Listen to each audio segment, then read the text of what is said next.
Hey everybody, this is Mike with the One Stop Co-op Shop with my last big top list of the year. This is the top 20 games of 2022. This time I am doing a list of games that were just released this year, unlike my usual thing where I kind of mash together everything I had covered on the channel. I played over 30 entirely new games this year. And by the way, what I'm calling new was a bit of a mix, like some games, delivered to Kickstarter backers at the end of December or the very beginning of January, at the end of November. So I tried to go by the dates I could find and make it as accurate as possible. And if you like the content on the One Stop Co-op Shop, consider supporting us through Patreon. You get early access to our videos and exclusive videos every month. You can check out my worst games of the year list if you're inclined to go on the negative side. You can also watch our separate streaming channel for even more great content every week. We also have a podcast you can listen to, or you can come join the conversation with us on our Discord.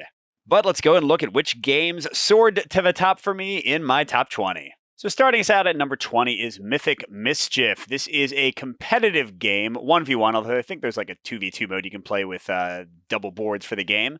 But it also has a solo mode that I did a playthrough of, and honestly, I like the competitive mode more than the solo mode. There's basically like a little tactical game. You have these varied factions, not like hugely varied. The game's still very straightforward to learn. But you're trying to move your little figures around and trying to get this Tome Keeper, the big, darker figure there you see, to run over your enemies' figures and not your own and get victory points that way. And the solo mode works kind of similarly. They have a pretty straightforward AI. You also draw these little event cards that'll affect you. You can see ahead of time which event cards might hit you and what the probability is. So there's a nice tactical game. Again, I do think the competitive mode is the best way to play, and it's not super varied or amazing, but I've enjoyed it playing with my family and playing solo as well. That's Mythic Mischief at number 20. Then at number 19, we've got one I covered really recently. This is John Company 2nd Edition. And this, again, is a competitive game with a solo mode. The solo mode is very complicated. I'm super impressed. Ricky Royal designed this one. I'm super impressed with what Ricky achieved in creating a really good solo negotiation game where you use these little cubes to kind of control the AI's ability, like giving them cubes to get favors and taking cubes when you do nice things to them. I think that's genius.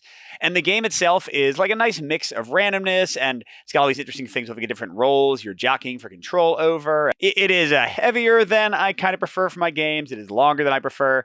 And unfortunately, my main gaming group, my heaviest gaming group, the only one that would really play this competitively with me, didn't really like it that much.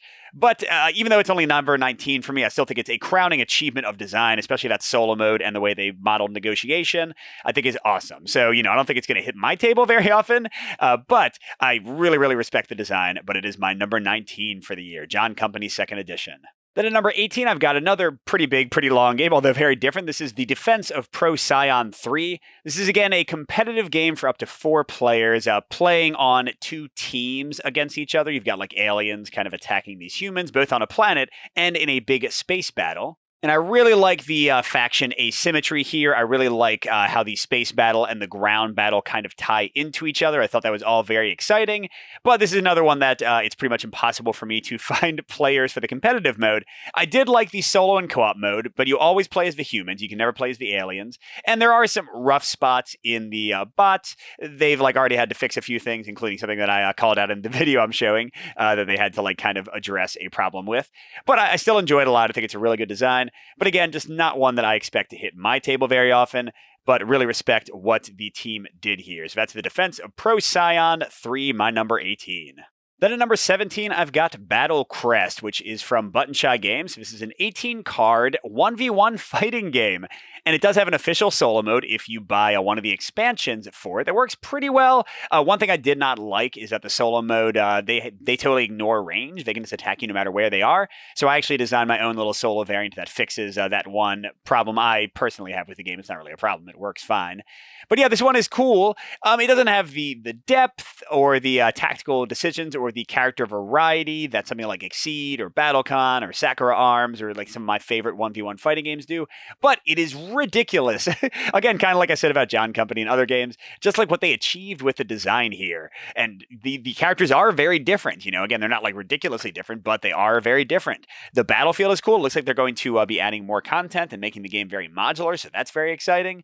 So there's a lot to like here, and if you don't want to go all in on one of the other battle games I mentioned that cost a lot more and take a lot longer to play, this is an amazing one in a small package for a small price. And again, if you want to try out my solo variant, I think it just makes things a bit more interesting with range. But Battle Crest, my number 17, really cool game for a ridiculous value. Then at number 16, I have one that I just covered recently, partially because I wanted to get it on this list, and that is Lands of Galzyr.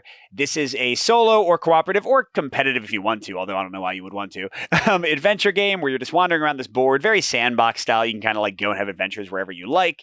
It's app-based where you have like this narrative stuff you're reading with the app, and it leads you down little skill checks and things. And I think the writing in this game is beautiful. The stories are very charming. The core dice resolution system is incredibly simple and straightforward and quick to resolve. My one big knock about it, as I said in my review recently, is that it is so open-ended, doesn't really have like any clear ending, doesn't really like force you into objectives, and I want a bit more hand-holding and linearity in my stories. But people who don't care about that are going to love this one, and I still enjoyed it quite a bit myself. This is Lands of Galzyr, my number 16. Then at number 15, I have Stars of Akarios. This is a big, sprawling sci-fi campaign adventure game, partially based on Gloomhaven, but with kind of its own like positioning-based combat system with dice activation. And it also has planet exploration and sort of like choose your own adventure elements. I really like the combat of this game. I think it's very fast and punchy and fun, and the tactical positioning is interesting. I sometimes like the story elements. My biggest problem with this one is that it's too ambitious and too big, and the campaign goes on longer than I think it should, but I feel the same way about Gloomhaven.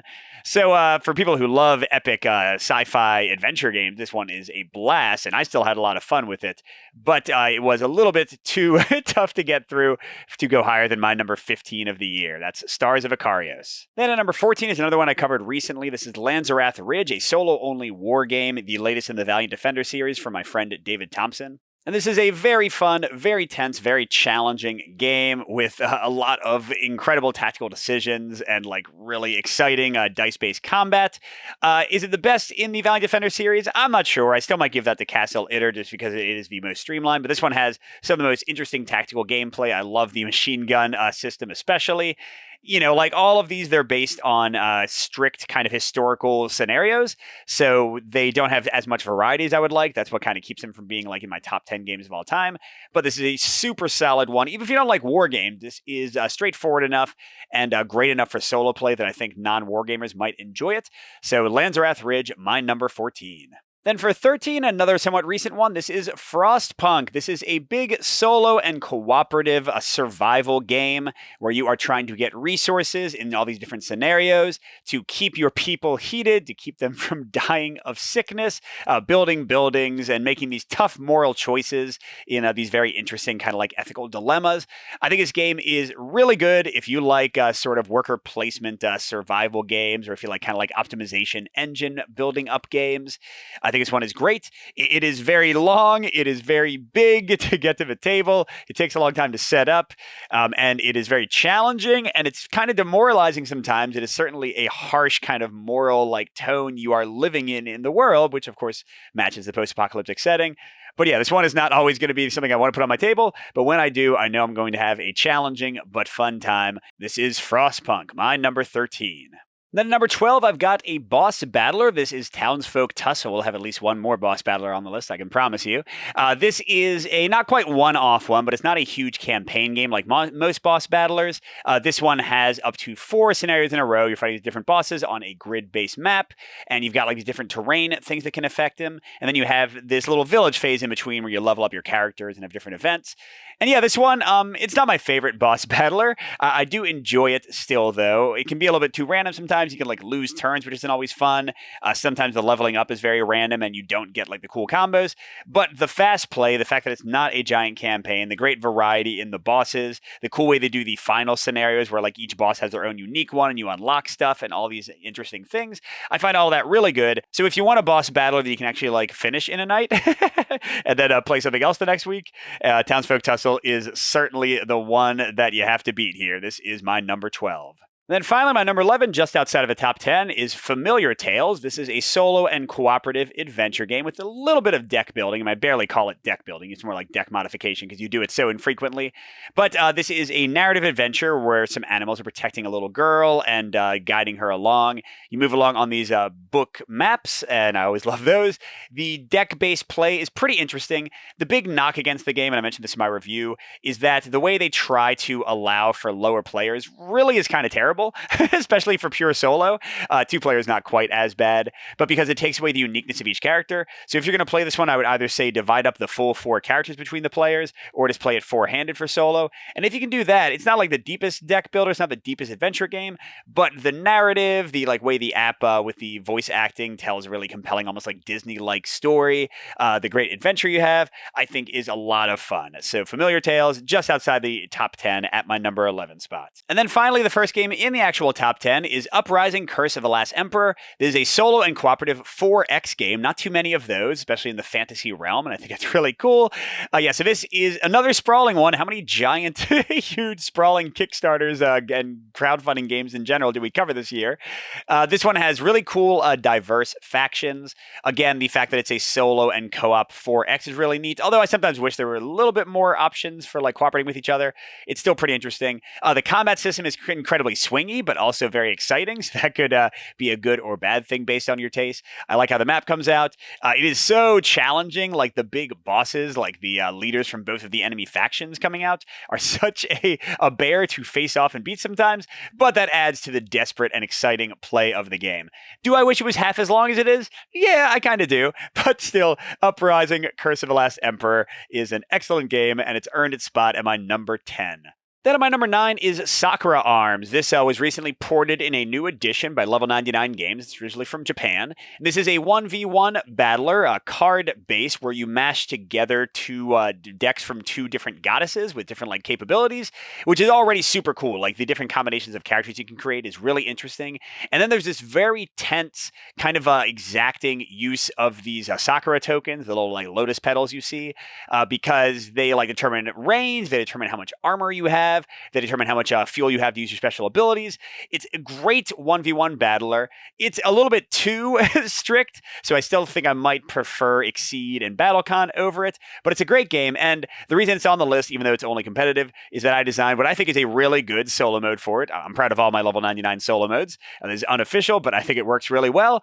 So yeah, Sakura Arms, a cool game. It's got, I think, a cool solo mode, and definitely another great fighting competitive game that I look forward to playing for hopefully years to come. My number 9, Sakura Arms. Then at number 8, the first Chip Theory game on the list, although there will be another, is Burn Cycle. This is a solo and cooperative stealth game where you're trying to sneak your robots using this interesting little kind of programming mechanic with actions into this building. And I love the stealth here. I know some people on our Discord that have different preferences for stealth didn't enjoy it as much as I did, but for me it feels like a really good kind of recreation of sort of great stealth games in video games or stealth mechanics. And yeah, I just really enjoy this one. The mission variety is great. The robot variety is good. I do wish, kind of like in Too Many Bones, that they had sort of rebalanced the way you get your character's powers so that they would always be worth doing and you would always have as much uniqueness as possible. But that's a minor gripe. I really enjoy this one. I mean, Chip Theory is pretty much never missing for me these days. And again, just the stealth gameplay is so cool. I really love it. So that is Burn Cycle, my number 8. And then, man, I never thought this game would climb as high as it did, but this is my number 7, Resist. Another one from my friend David Thompson. Sorry, there were 2 designers on this one. And yeah, this is a card-based, solo-only, kind of like survival game. You're basically going on these little missions with different enemies on them, and you have this hand of cards. And in a really cool mechanic, there's sort of like a reverse deck builder at times because you're using your cards to defeat these missions and defeat the enemies. But if you use their stronger revealed side on the right, that card is culled from your deck, and it becomes tougher and tougher to survive the missions. So it's really got some great push your luck aspects, some great tactical play and combos between the card powers.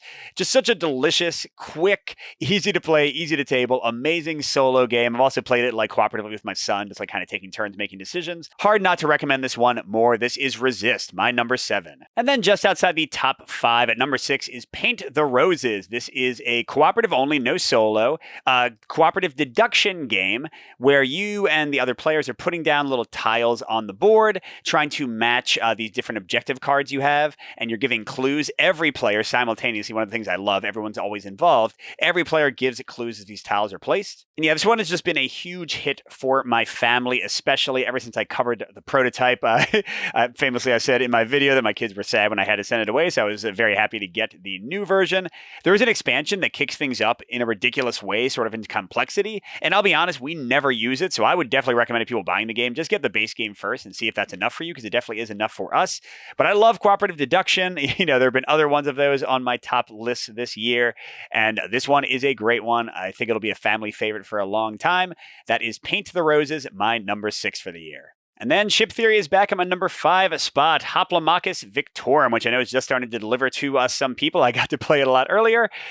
This is a solo-only, campaign-based sort of adventure tactical game where, like the original Hoplo, you're fighting on these different battle maps. And one of the great things I love is building your squad up. I always love that kind of thing in games. It always reminds me of XCOM. But yeah, building your squad up and fighting these varied battles. My one big knock against the game that keeps it at number 5 instead of maybe in like my number 1 or 2 spot is that it just takes a really long time to get through the whole campaign. Like, I did it a few times for my review to make sure I'd covered everything, but it's really intimidating for me to like think about getting out the whole game and building through the entire thing again, which is why I think whenever Remastered delivers, which is like the one-off play version, I think that might actually hit my table more. I'm not sure yet. We'll see. I still really love Hoplomachus Victorum. The tactical battles are just so good, and the variety in them, like the different battlefields and different enemies, I love it. And there's like giant, scion battles at the end, and it's really, really great. But again, it's a little bit tougher to get on the table consistently with my schedule, at least. If you just have a table dedicated to like play this thing for like a week straight, go to it. You will have the best time ever. Hoplomachus Victorum, my number 5. And at number 4, I've got ISS Vanguard. Dang, Awaken Realms. Between my top crowdfunding list of this, you did really well this year. This is a solo and cooperative, again, big campaign game. But this one's more focused on exploration instead of combat. And you're like switching between kind of moving around the galaxy and managing your ship with like this binder, and then going onto planets similar to kind of Unsettled, another game that was high on my list this year, and exploring them and having like these unique encounters. And I will say, like, the mechanics in this one aren't always the best. Like, the card play, the dice doesn't always grab me. Sometimes managing your ship can feel like a chore. So why is this my number 4? Because, oh my gosh, the story and the exploration and kind of the sense of adventure and mystery, this one grabbed me and would not let go. And also, like, the kind of ship management in the XCOM, as I mentioned before, like, style of, like, tech upgrades and, like, getting these different cool abilities and equipment for your people. Yeah, this game, like, really just grabbed my heart and pulled it. I still haven't finished yet, and I really want to. I was letting Peter borrow it, and I haven't gotten it back yet. But ISS Vanguard, one of the most exciting adventure games I played this year, and definitely deserves to be at my number 4 spot. And getting to my number 3 spot, whoa, I just covered this, and it's already up here. That's why I had to get the video in. Now, is this Cult of the New? Is Heat Pedal to the Metal being my number 3 game just me like being a little bit silly here? It's possible. But here's the thing, actually. The more I play this, the more I think maybe this should be my number 2. Maybe this should be my number 1 game of the year. I thought that would be too crazy after only having it for a couple of weeks, whereas most of these games I've been playing for months and months. But yeah, this is one of the best racing games I've ever played. My previous top racing game was Rallyman, and I do have to see, because I went all in on the Rallyman Dirt Kickstarter, so I have to see when that delivers, which is pretty soon, I think.